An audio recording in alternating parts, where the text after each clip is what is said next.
Kalena dhammat sawanang etamang kalamutamang. Video Part 1.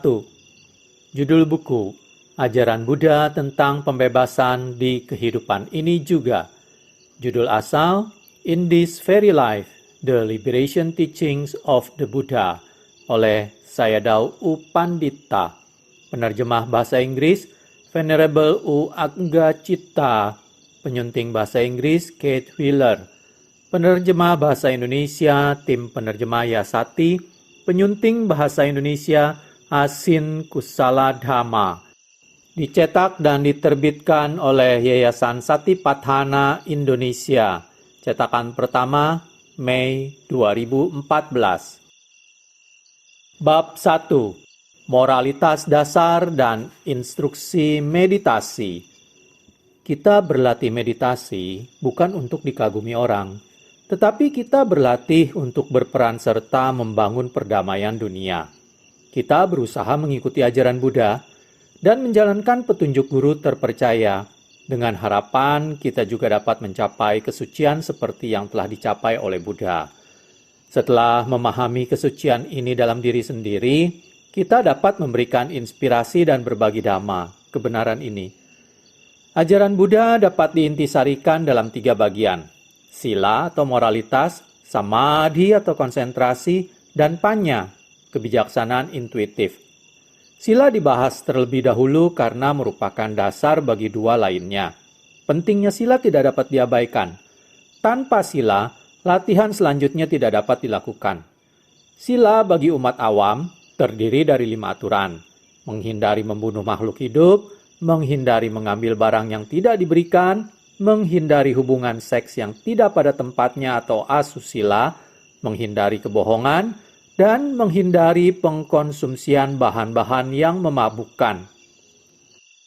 Ketaatan pelaksanaan ini membangun landasan kemurnian yang memudahkan pencapaian kemajuan dalam praktek. Rasa kemanusiaan mendasar. Sila bukanlah sekumpulan perintah yang diturunkan oleh Buddha dan terbatas pada ajaran Buddha saja. Sila sebenarnya berasal dari rasa kemanusiaan mendasar. Misalnya, ketika kita dikuasai kemarahan dan ingin mencelakakan makhluk lain. Jika kita menempatkan diri kita di tempatnya dan secara jujur merenungkan tindakan yang kita rencanakan, kita akan segera menjawab, "Tidak, saya tidak ingin hal itu dilakukan pada saya. Itu kejam dan tidak adil." Jika kita merasa begitu pada tindakan yang kita rencanakan, kita yakin bahwa tindakan tersebut tidak baik. Dengan cara ini, moral dapat dilihat sebagai perwujudan rasa kebersamaan kita dengan makhluk lain. Kita tahu bagaimana rasanya dilukai. Karena kepedulian dan pertimbangan tersebut, kita bertekad tidak mencelakakan makhluk lain. Kita juga harus bertekad tetap berbicara benar dan menghindari ucapan-ucapan kasar, menipu, atau memfitnah. Ketika kita berlatih menahan diri dari tindakan dan ucapan yang disertai kemarahan, maka keadaan mental yang kotor serta tidak baik ini secara berangsur-angsur lenyap, atau paling tidak menjadi lemah dan jarang muncul. Tentu saja, kemarahan bukan satu-satunya alasan kita menyakiti makhluk lain. Keserakahan juga dapat membuat kita mengambil sesuatu secara tidak sah atau tercela, atau nafsu seks kita melekat pada pasangan orang lain. Kembali di sini, jika kita mempertimbangkan seberapa besar kita dapat melukai seseorang, kita akan berusaha keras menahan diri agar tidak tenggelam dalam nafsu keserakahan. Bahkan dalam jumlah kecil, bahan-bahan memabukkan membuat kesadaran kita menurun. Mudah dipengaruhi oleh motivasi kasar, kemarahan, dan keserakahan. Beberapa orang yang membela penggunaan obat-obatan dan alkohol berpendapat bahwa hal tersebut tidak begitu buruk. Sesungguhnya, benda-benda itu sangat berbahaya. Mereka bahkan membuat orang baik hati menjadi lalai, seperti kaki tangan kejahatan. Bahan-bahan yang memabukkan membuka pintu berbagai macam permasalahan, mulai omong kosong sampai pada kemarahan yang tidak dapat dilukiskan. Bahkan kelalaian fatal bagi diri sendiri dan orang lain. Memang, Orang yang sudah mabuk tidak dapat diduga tindakannya. Oleh karena itu, menghindari bahan-bahan memabukkan merupakan jalan untuk melindungi sila yang lain. Bagi mereka yang karena keyakinannya berkeinginan mengambil disiplin lebih tinggi, tersedia juga kelompok 8 dan 10 sila untuk umat awam. 10 sila untuk wiharawati Buddhis dan Vinaya atau 227 aturan kedisiplinan untuk para biku. Terdapat informasi tambahan berkenaan dengan bentuk-bentuk sila ini di lembar lampiran tentang kelompok dhamma bertingkat. Kemurnian selama retret. Selama masa retret meditasi, mengubah beberapa cara perilaku kita akan berguna untuk menunjang intensifikasi praktek meditasi. Dalam retret, tidak berbicara merupakan bentuk yang tepat dari ucapan benar. Hidup selibat sebagai bentuk perilaku menghindari seks. Makan sedikit untuk menghindari kantuk serta melemahkan nafsu makan. Buddha menganjurkan berpuasa dari siang hari sampai esok pagi, atau jika hal ini sulit, orang dapat makan sedikit di sore hari. Selama itu, seseorang yang maju dalam latihan akan merasakan cita rasa dhamma melebihi segala cita rasa duniawi lain. Kebersihan adalah faktor pendukung lain untuk mengembangkan pengetahuan pandangan terang dan kebijaksanaan. Anda harus mandi, menggunting kuku, merapikan rambut, dan menjaga kelancaran buang air besar. Kegiatan ini dikenal sebagai kebersihan internal. Secara eksternal, pakaian dan tempat tidur Anda harus rapi serta bersih. Tindakan ini dikatakan akan menyebabkan pikiran menjadi jernih dan ringan. Tentu saja, Anda jangan menjadikan kebersihan sebagai obsesi. Dalam kaitannya dengan suatu retret meditasi, perhiasan, kosmetik, wewangian, serta aktivitas yang menghabiskan waktu untuk mempercantik dan menyempurnakan tubuh adalah tidak tepat. Sebenarnya, di dunia ini tidak ada perhiasan yang lebih baik daripada kemurnian perilaku. Tidak ada perlindungan yang lebih luhur, serta tidak ada dasar lain bagi tumbuhnya pandangan terang dan kebijaksanaan. Sila membawa keindahan yang tidak bergantung pada luar, melainkan datang dari hati nurani dan tercermin pada orang itu secara utuh. Sila cocok bagi semua orang, tanpa memandang usia, tempat tinggal, atau keadaan. Ia benar-benar perhiasan yang berlaku di semua musim. Jadi, pastikan menjaga kebajikan Anda untuk tetap segar dan hidup. Walaupun kita memperbaiki ucapan dan tindakan secara lebih luas, bagaimanapun juga, sila tidaklah cukup untuk menjinakkan pikiran kita. Suatu metode diperlukan agar membawa kita pada kematangan spiritual, untuk membantu kita memahami sifat sejati kehidupan dan membawa pikiran pada pengertian yang lebih tinggi. Metode itu adalah meditasi. Instruksi meditasi. Buddha menyarankan bahwa tempat terbaik untuk bermeditasi adalah di bawah pohon dalam hutan atau tempat lain yang sunyi. Beliau berkata, meditator harus duduk dengan tenang dan damai, dengan kaki bersila. Jika duduk bersila terlalu sulit, posisi duduk lain dapat digunakan. Bagi yang punggungnya bermasalah, dapat menggunakan kursi.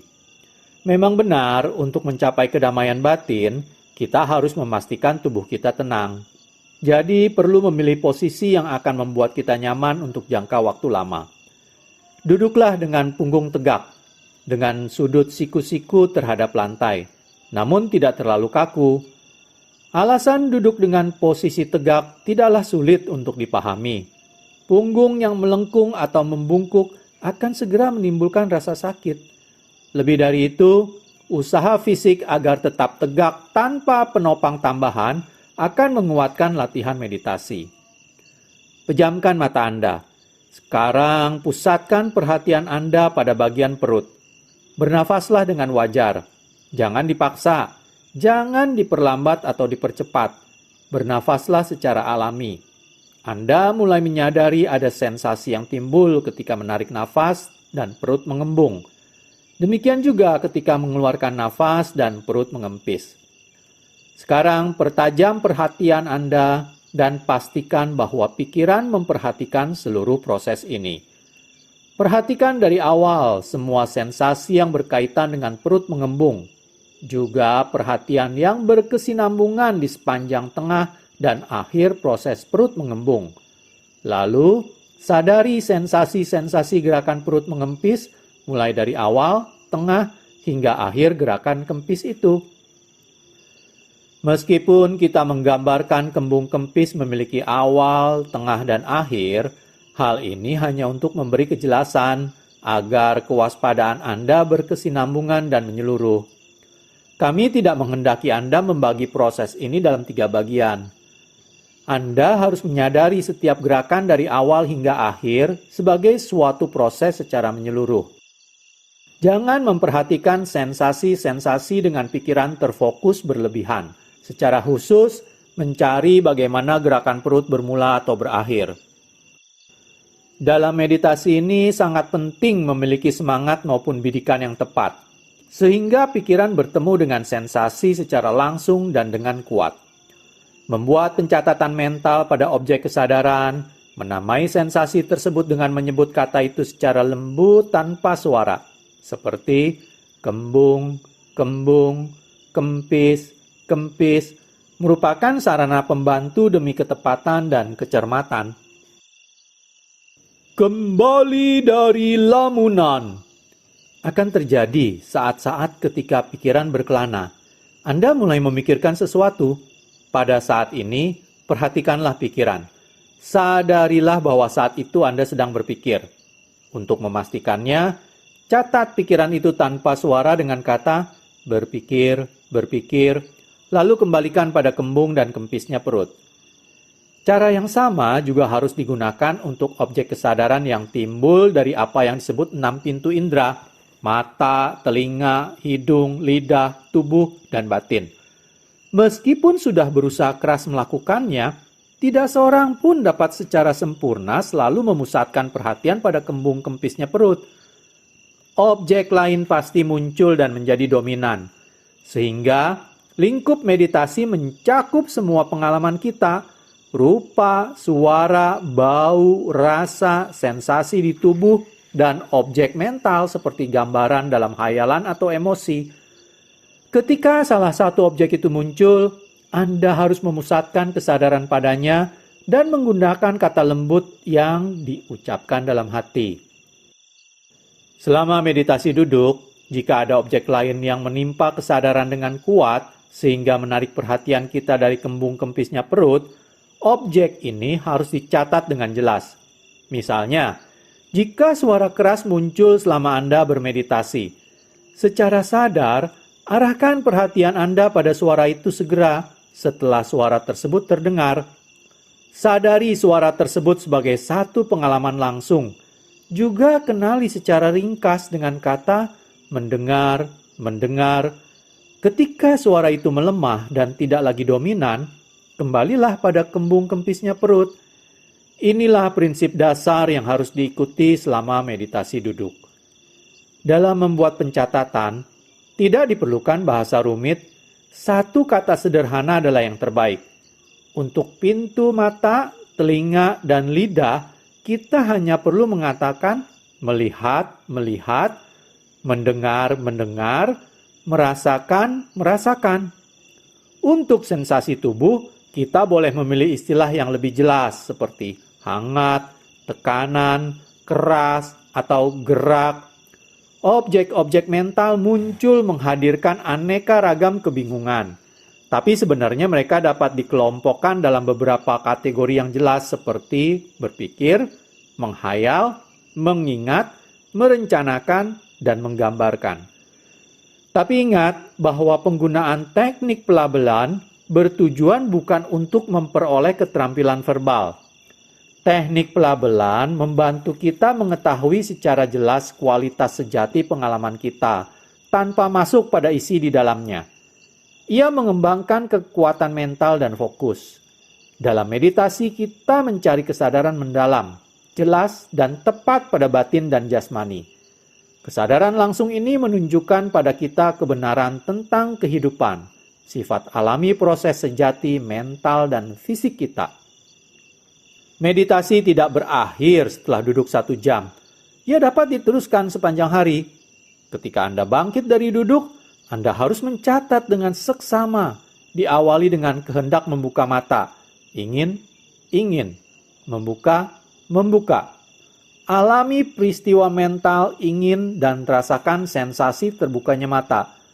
Lanjutkan mencatat secara saksama dan tepat dengan pengamatan yang kuat pada semua perubahan postur hingga saat Anda harus berdiri, serta ketika Anda mulai berjalan.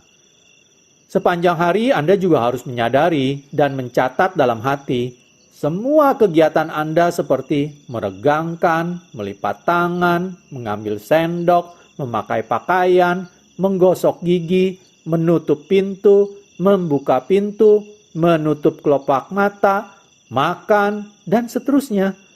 Semua kegiatan ini harus dicatat dengan kesadaran cermat dan pencatatan mental yang lembut.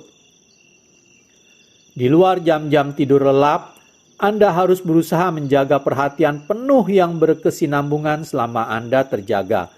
Sebenarnya ini bukan tugas sulit, hanya duduk dan berjalan serta mengamati apa saja yang timbul. Meditasi jalan. Selama masa retret, merupakan hal lazim melakukan meditasi jalan dan duduk secara bergantian dalam waktu yang seimbang sepanjang hari.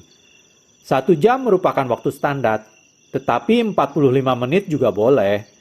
Untuk meditasi jalan formal, para peserta dapat memilih jalur kira-kira sepanjang 20 langkah dan berjalan perlahan bolak-balik di jalur tersebut.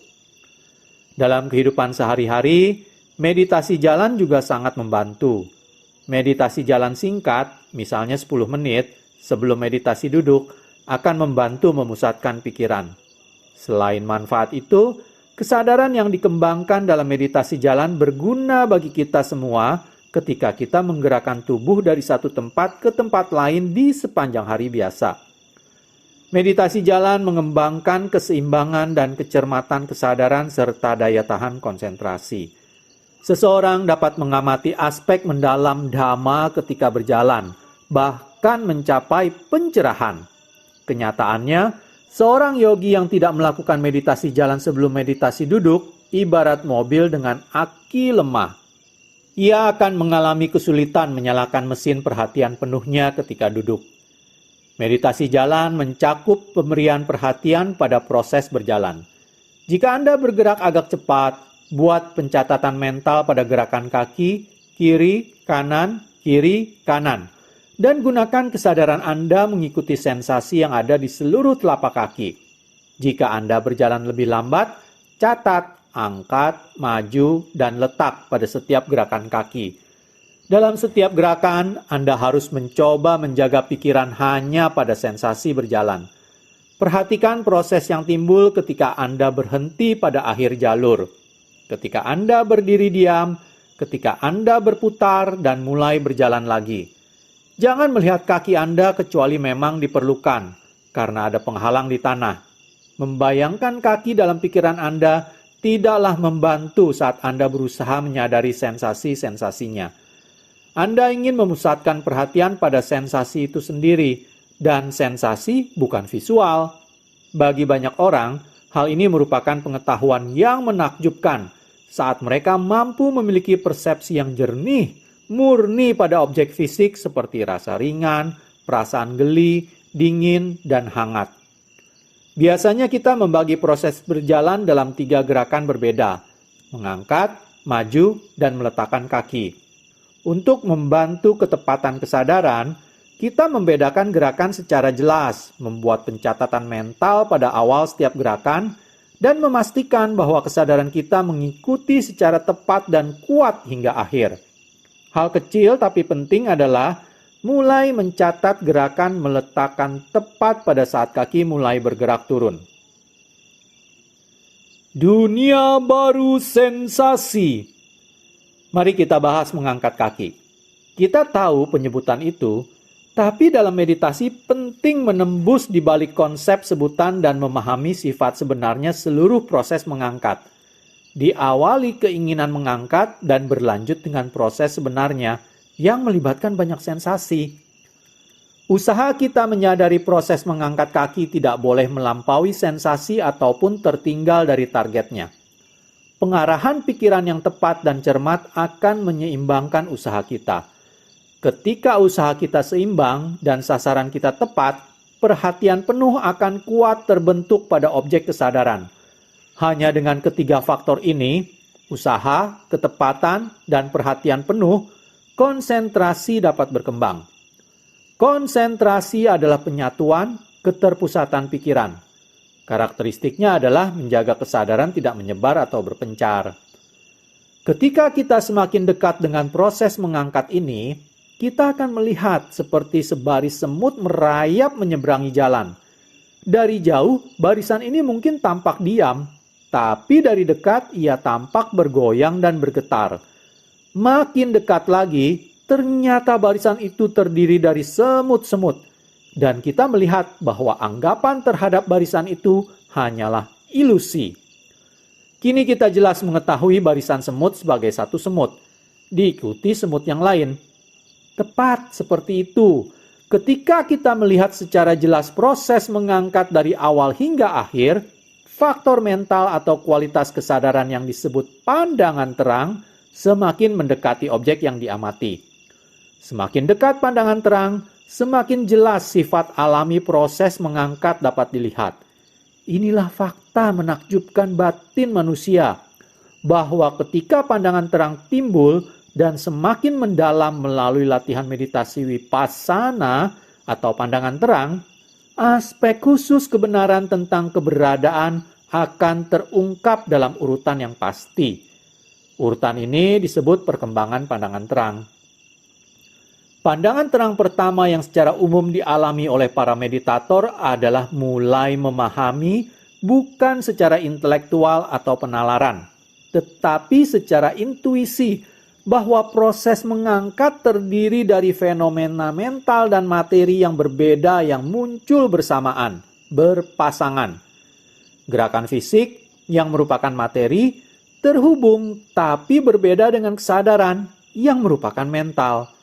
Kita mulai melihat seluruh proses kejadian mental dan sensasi fisik, serta memahami sebab akibat yang menghubungkan batin dan materi. Kita sangat jelas dan langsung melihat bahwa batin menyebabkan materi, seperti ketika keinginan kita untuk mengangkat kaki mengawali sensasi gerakan fisik. Dan kita melihat ternyata materi mempengaruhi batin, seperti saat kita mengalami sensasi fisik panas yang kuat menimbulkan keinginan memindahkan meditasi jalan kita ke tempat teduh. Pandangan terang tentang sebab dan akibat terjadi dalam berbagai bentuk. Tapi ketika ia timbul, kehidupan kita tampak lebih sederhana daripada sebelumnya. Kehidupan kita tidak lebih dari rangkaian sebab dan akibat dari mental dan fisik. Ini adalah pandangan terang kedua dalam proses kemajuan pandangan terang secara klasik. Ketika kita mengembangkan konsentrasi, kita semakin dalam melihat bahwa fenomena proses mengangkat ini tidak kekal, tidak ada diri, muncul dan lenyap satu demi satu dengan kecepatan yang sangat menakjubkan. Inilah tahapan pandangan terang berikutnya. Aspek keberadaan selanjutnya yaitu kesadaran yang terpusat mampu melihat secara langsung. Tidak ada siapapun di balik yang terjadi. Fenomena ini muncul dan lenyap sebagai proses tanpa inti, sesuai dengan hukum sebab dan akibat. Ilusi pergerakan dan kepadatan ini seperti film.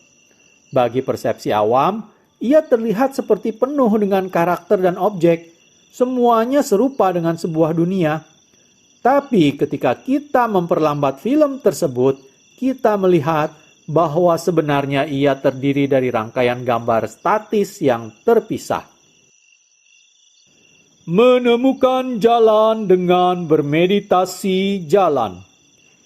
Ketika seseorang benar-benar berperhatian penuh selama proses tunggal mengangkat, katakanlah demikian, ketika kesadaran menyatu dengan gerakan, dengan penuh perhatian menembus sifat alami atas apa yang sedang terjadi, pada saat itu jalan menuju pembebasan yang diajarkan oleh Buddha terbuka.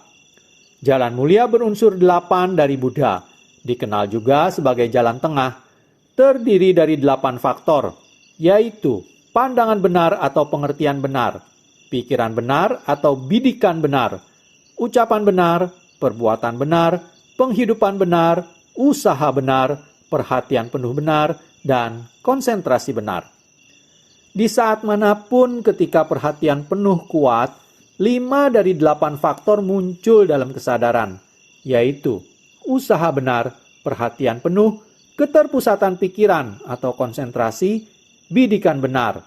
Dan ketika kita mulai mendapatkan pandangan terang mengenai sifat alami fenomena, pandangan benar juga muncul. Ketika kelima faktor dari jalan mulia berunsur 8 ini ada, kesadaran sepenuhnya bebas dari segala kotoran batin. Ketika kita menggunakan kesadaran murni itu untuk menembus sifat alami dari apa yang terjadi, kita terbebas dari kebodohan atau ilusi tentang adanya aku, inti diri. Kita hanya melihat fenomena muncul dan lenyap saja.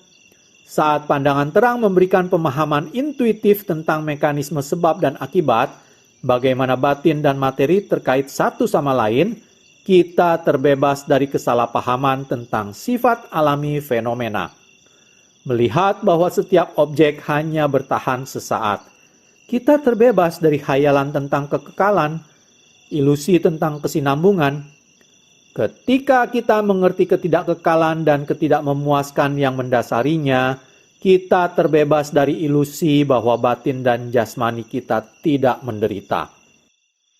Penglihatan langsung akan tanpa aku ini membebaskan kita dari kesombongan dan kecongkakan, juga membebaskan kita dari pandangan salah bahwa kita memiliki aku yang kekal. Saat kita secara cermat mengamati proses mengangkat, kita melihat batin dan jasmani sebagai sesuatu yang tidak memuaskan, sehingga kita terbebas dari nafsu keserakahan.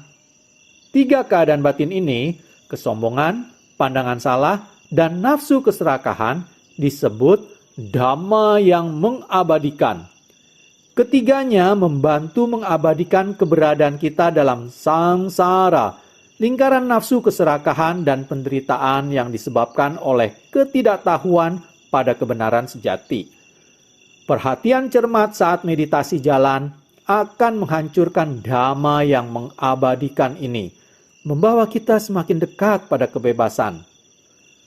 Anda dapat melihat bahwa mencatat naiknya kaki akan memiliki kemungkinan-kemungkinan yang menakjubkan.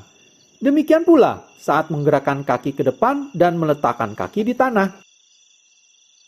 Sewajarnya, kedalaman dan kedetilan kesadaran yang diuraikan dalam instruksi meditasi jalan ini juga harus diterapkan pada pencatatan pergerakan perut saat duduk dan semua bentuk gerakan fisik lain.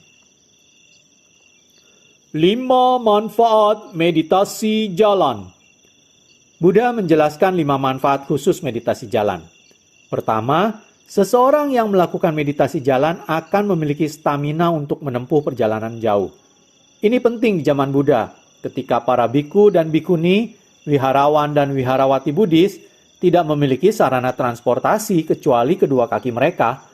Anda yang bermeditasi hari ini dapat mengibaratkan diri sebagai seorang biku, dan Anda dapat merenungkan manfaat itu secara sederhana untuk memperkuat fisik. Manfaat kedua, meditasi jalan menimbulkan stamina latihan meditasi itu sendiri. Selama meditasi jalan, diperlukan usaha ganda. Sebagai tambahan, usaha mekanis yang dibutuhkan untuk mengangkat kaki, demikian pula usaha mental untuk menyadari gerakan tersebut, dan inilah faktor usaha benar jalan mulia berunsur 8.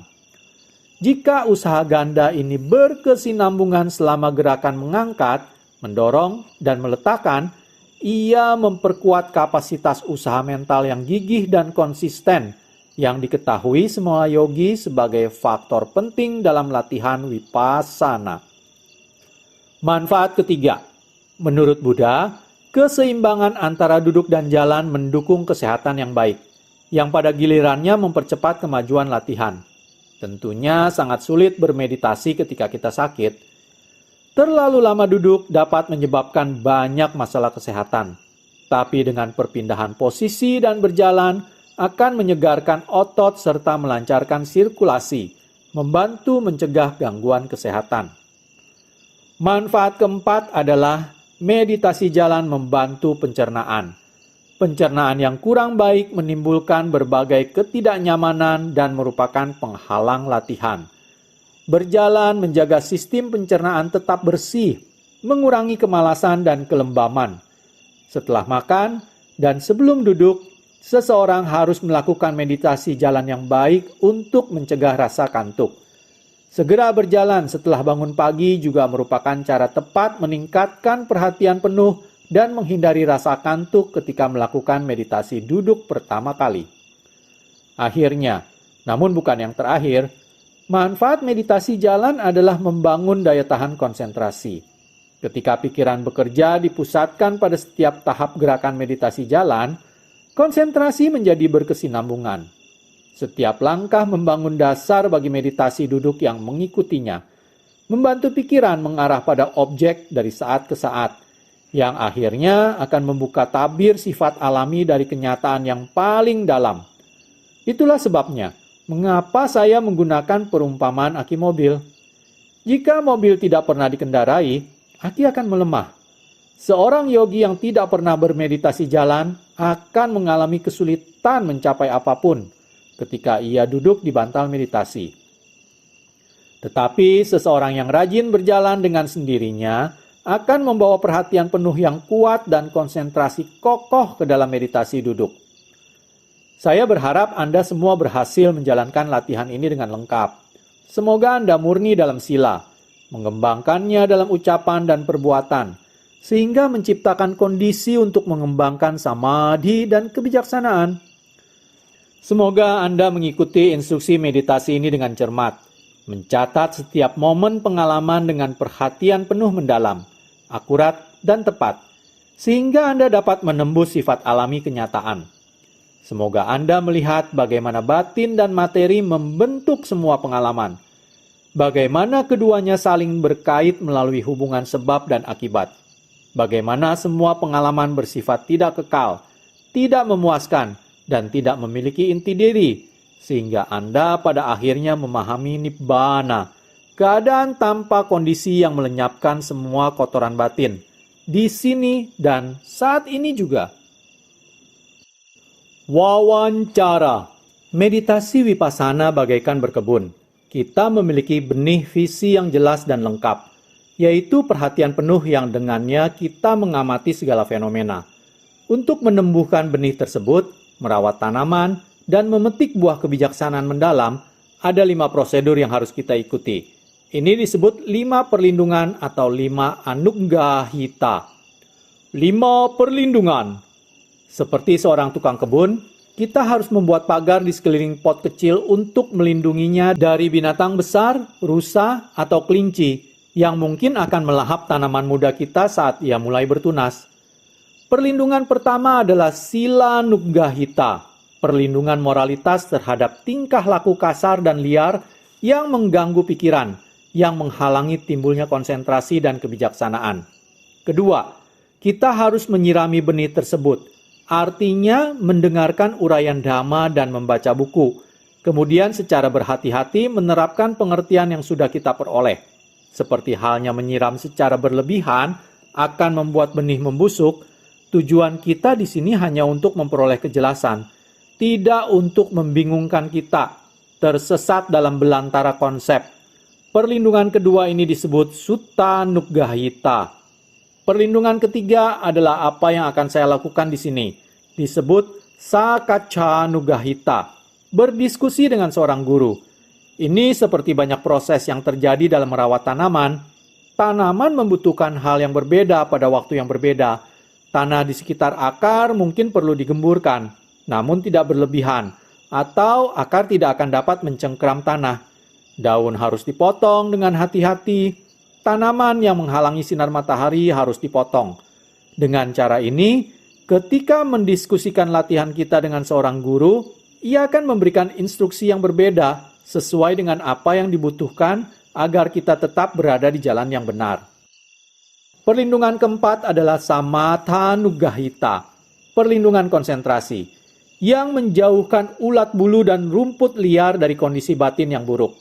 Ketika berlatih, kita berjuang menyadari apapun yang sebenarnya muncul pada 6 pintu indera, mata, telinga, hidung, lidah, tubuh, dan batin tepat pada saat ini.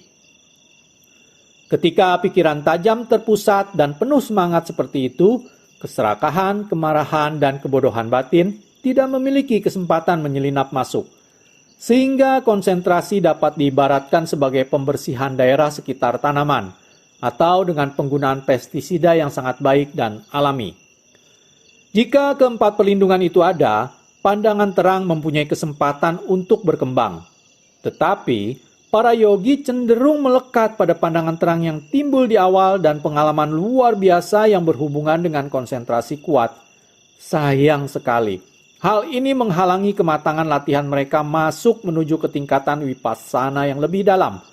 Di sini, perlindungan kelima, vipassana nuggahita, memainkan peranannya.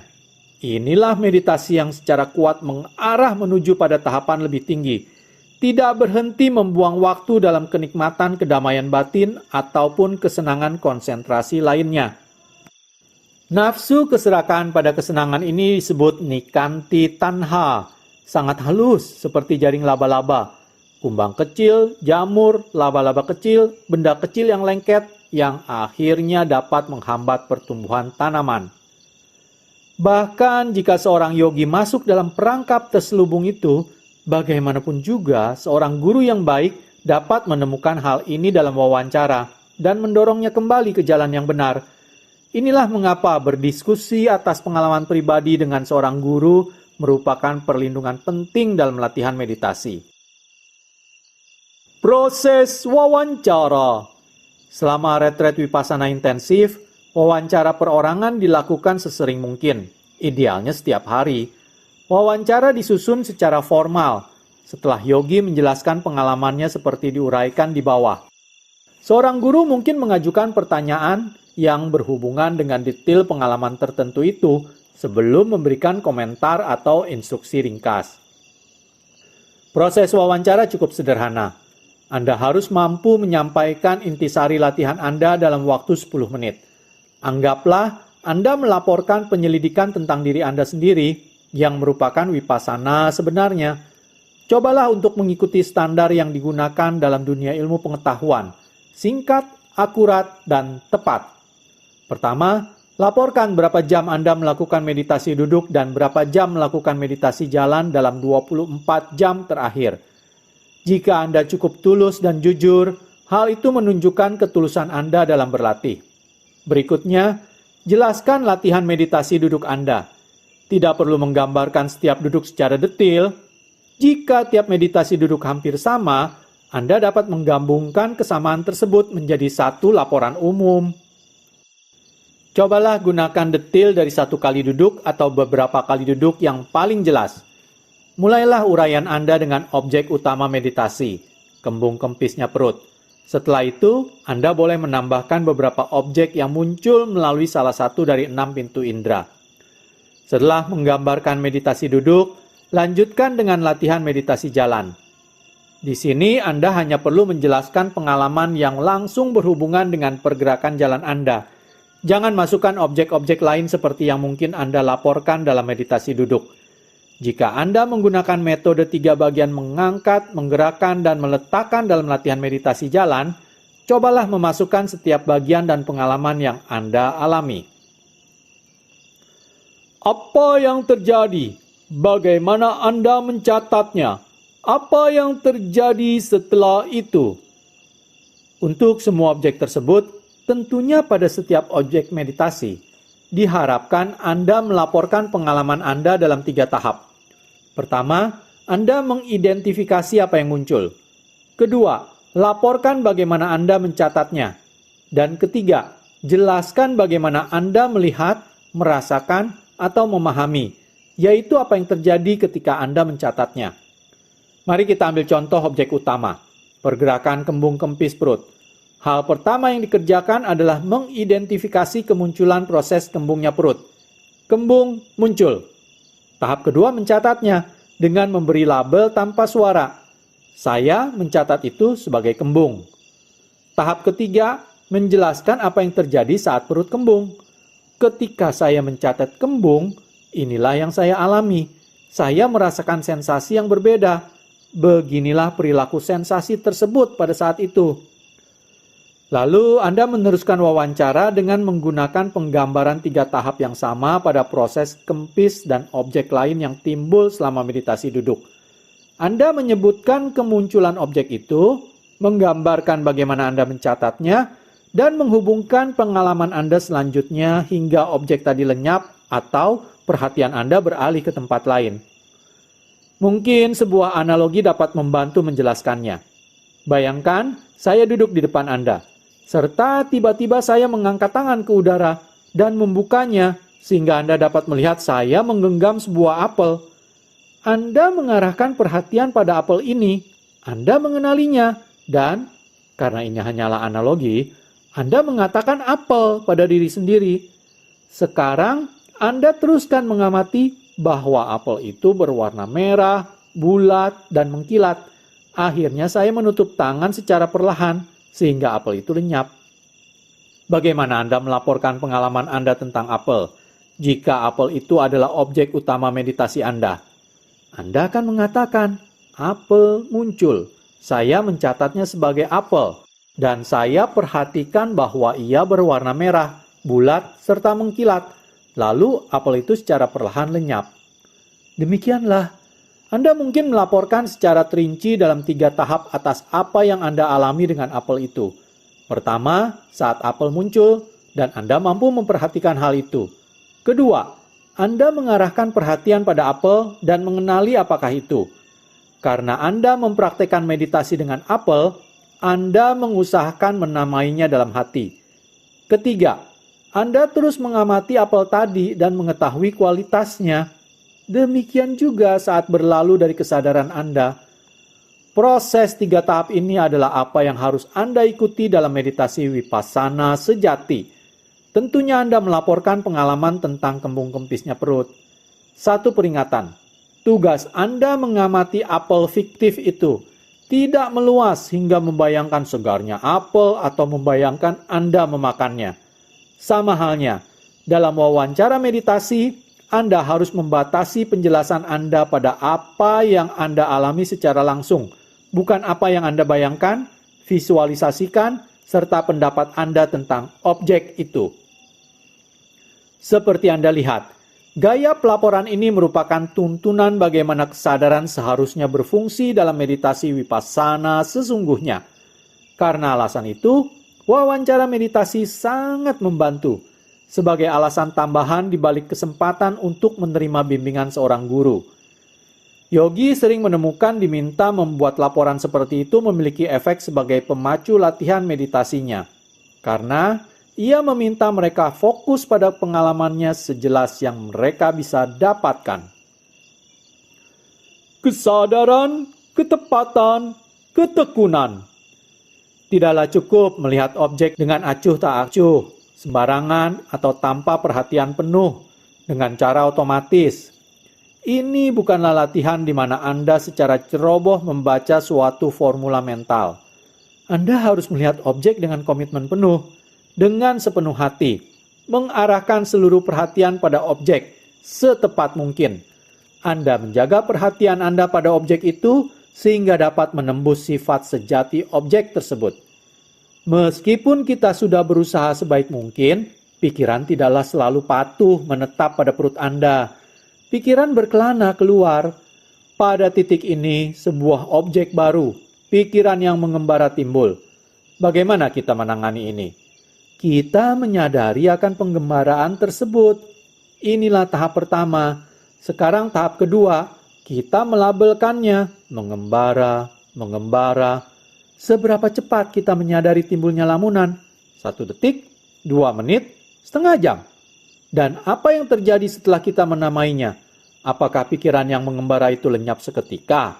Apakah pikiran tetap mengembara? Ataukah kekuatan bentukan-bentukan pikiran berkurang dan akhirnya lenyap? Apakah objek baru timbul setelah kita melihat lenyapnya objek sebelumnya? Jika Anda sama sekali tidak dapat mencatat pikiran yang mengembara, Anda juga harus memberitahukan hal ini kepada guru. Jika pikiran yang mengembara sudah lenyap, Anda kembali pada kembung kempisnya perut. Anda harus memberi penekanan untuk menjelaskan apakah Anda dapat kembali pada objek utama itu. Dalam laporan adalah baik untuk juga menyebutkan berapa lama pikiran biasanya menetap pada kembung kempisnya perut sebelum objek baru muncul. Nyeri dan sakit, perasaan tidak nyaman tentu muncul setelah duduk beberapa saat. Katakanlah rasa gatal tiba-tiba muncul, sebuah objek baru. Anda menamai sebagai gatal. Apakah gatal tersebut semakin parah atau tetap sama? Apakah berubah atau lenyap? Apakah objek baru timbul, misalnya kehendak untuk menggaruk? Semuanya harus dijelaskan setepat mungkin. Sama halnya dengan penampakan dan penglihatan, suara dan rasa, panas dan dingin, tegang, getaran, perasaan geli, rangkaian objek kesadaran yang tiada putusnya. Tidak peduli apapun objeknya, Anda hanya harus menerapkan prinsip 3 langkah padanya. Semua proses ini dilakukan dalam bentuk penyelidikan secara diam, melekat pada pengalaman kita, tidak mengajukan banyak pertanyaan pada diri sendiri dan terbawa dalam belantara pikiran. Yang penting bagi seorang guru adalah apakah Anda mampu menyadari objek apa saja yang timbul, apakah Anda mempunyai ketepatan pikiran untuk penuh perhatian terhadapnya, dan ketekunan untuk mengamatinya secara utuh. Jujurlah pada guru Anda. Jika Anda tidak mampu menemukan objek, atau mencatatnya, atau mengalami apa saja setelah membuat pencatatan mental, tidak selalu berarti latihan Anda buruk. Laporan jelas dan tepat memungkinkan seorang guru menilai latihan Anda dan menunjukkan kesalahan atau memperbaikinya untuk membawa Anda pada jalur yang benar. Semoga Anda memperoleh manfaat dari petunjuk wawancara ini. Semoga suatu hari seorang guru membantu Anda agar Anda dapat membantu diri sendiri. Baiklah, saya akhiri pembacaan bab 1 ini. Pada video part selanjutnya, saya akan mulai membacakan bab 2, menembus realitas sejati dengan mempertajam kemampuan pengendalian. Terima kasih. Kalena dhamma savanang etamang kalamutamang